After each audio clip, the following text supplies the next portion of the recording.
welcome to AER Int channel, and welcome back to sheet metal course. The last tool that we are going to look at in this section is the tab and slot tool. This is pretty similar to the fan tool, in that it's not strictly a sheet metal tool, but it can be used in sheet metal, and it's mainly used to create tabs and slots in multi-body or multi-sheet parts to make it easier to weld sections together. Let's look at this in more detail in an example. Start an entirely new part, and we want to create two sheets, so two base flanges, they are butting up against each other. Start a new sketch on the front plane, and we'll get the center rectangle tool. Let's draw a rectangle at the origin, and make it say 60 by 50 millimeters.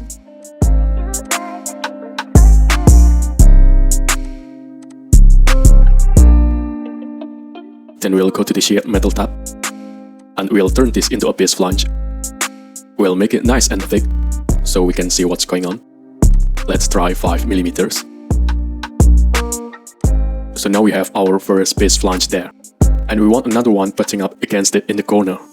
To start this new one, let's spin the first one around, and then start a sketch on this face, and then go normal too. And this time let's get a corner rectangle, which is this one. Let's start from that top corner, and then drag out. We can drag that bottom corner down to the bottom corner of the first flange, so we can lock that height. And then we can set a distance as well. Then when that sketch is fully defined, I'm gonna go back to the sheet metal tab and create another base flange. So now we have two separate base flanges here, two different sheets. And if you look here in the cut list, we can expand this, and we've got two different sheets, 1 and 2. These sheets are entirely separate, so they aren't joined. And the tab and slot tool will basically cut slots into one of these sheets, and it will make tabs on the corresponding sheets.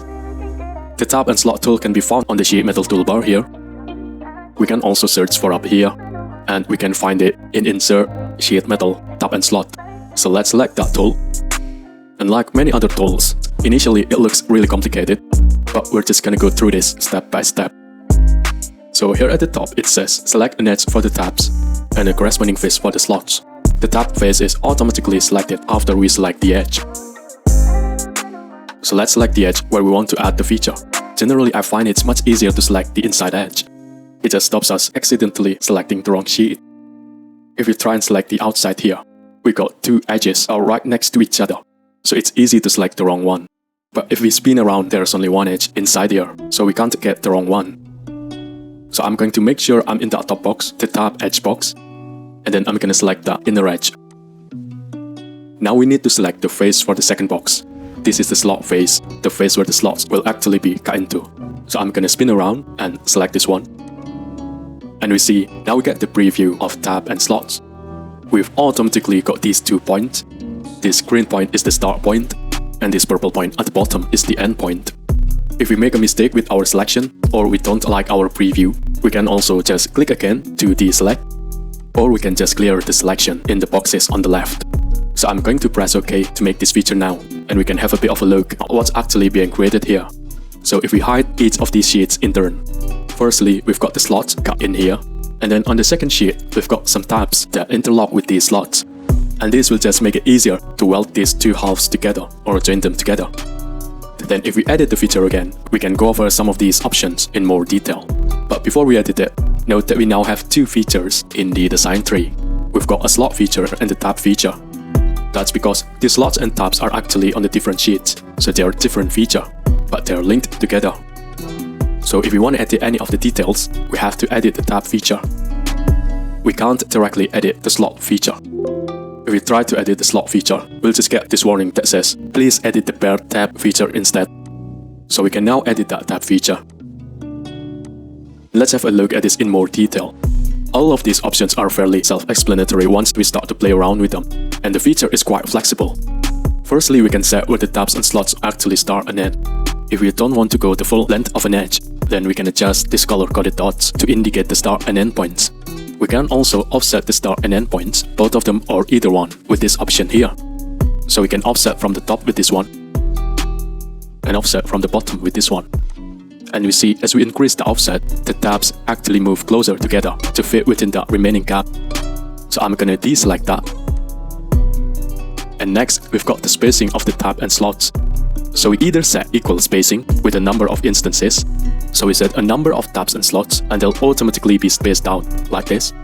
And as we add more instances, the tab spacing gets smaller automatically, just so they can actually fit into that length. The other option is spacing length. This one lets us set the spacing, and then it automatically changes the number of instances as we change that spacing. So it's up to us which one we want to use. Both of them give pretty similar end result really. Next we can change the length of the tabs.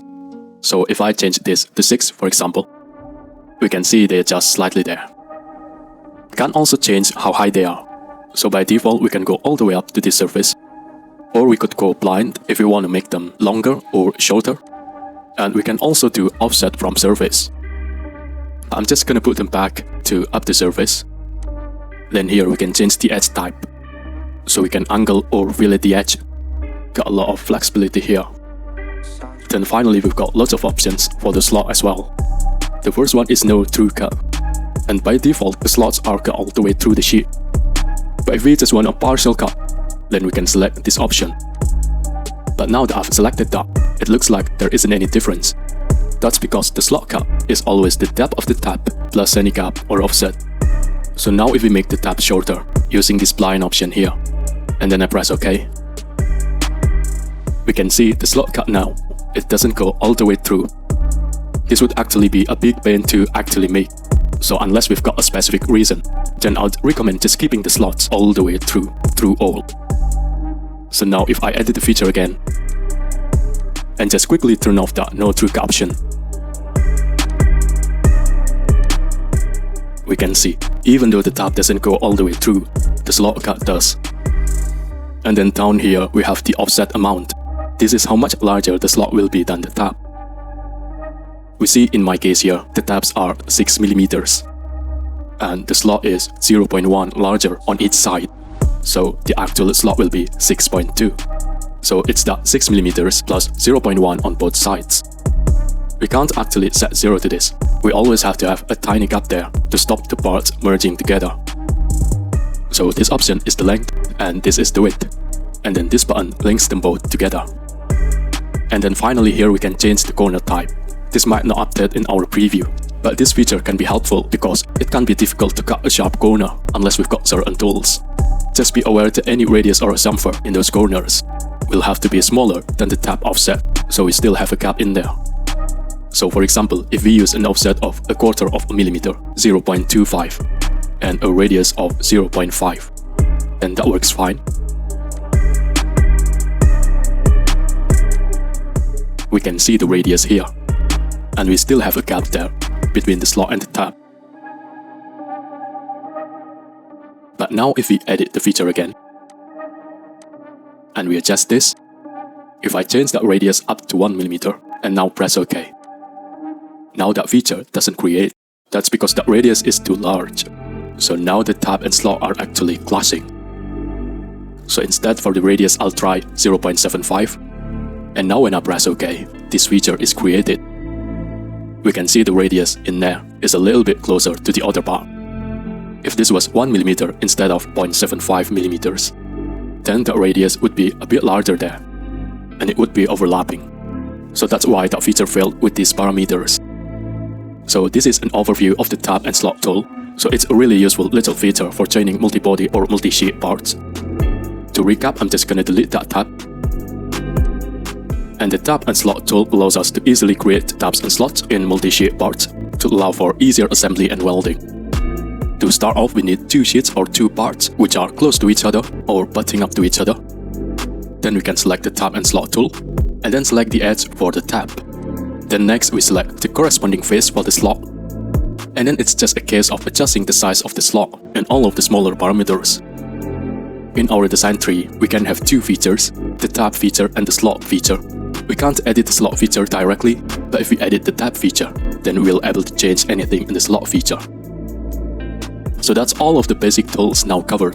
In the next set of videos, we're gonna have a look at the various different corner options that are available in sheet metal. Thank you for watching. Please subscribe if you like. I hope it can be a little helpful and useful.